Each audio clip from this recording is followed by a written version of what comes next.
Jawa Barat juga sama, daerah di sini nih mulai Bandung, Lembang, terus ke Garut, terus ke peradabannya, dan kemudian terus di daerah Cipanas, semua sama. Jadi kalau tekstur tanahnya terus dicabutin akarnya, maka potensi longsor sangat tinggi. Ditambah lagi ada potensi paling berat, sesar Lembang. Dan kalau sesar Lembang, nauzubillah jangan terjadi, kita berharap. Maka siapa yang paling berat? Bandung. Karena Bandung itu cekungan. Begitu gunungnya jatuh roboh, air meluap, maka ini akan berubah menjadi danau dengan tingkat air yang sangat tinggi. Untuk itu ada dua hal yang mesti kita lakukan. Satu, kita mencoba untuk segera membenahi alam Jawa Barat ini yang rusak.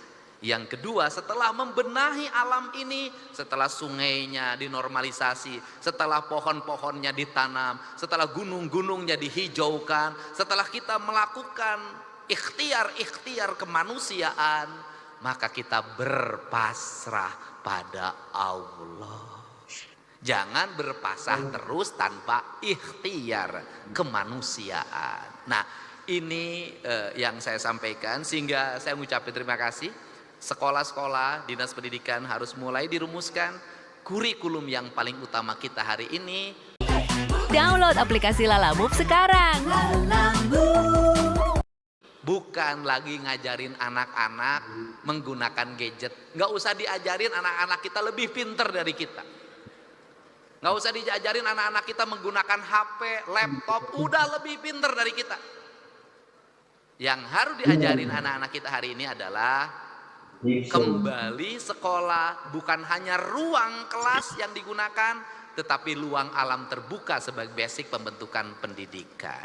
Jadi kalau ada satu hari saya harapkan nanti Ketua Kuarda Jawa Barat, kalau ada satu hari anak-anak pakai pramuka di sekolah, terutama SD dan SMP dan SMA, SMK, saya harapkan di baju pramuka itu mereka tidak di dalam kelas, tapi mereka berada di luar kelas, membersihkan sungai, menanam pohon, kemudian belajar memasak di alam terbuka. Dia memahami lingkungan. Kenapa? Anak-anak kita hari ini nggak bisa lagi masak sayur asem, tidak bisa nyambel, tidak bisa nyangu, tidak bisa ngaliwet. Anak-anak karena tidak bisa fast food, go food.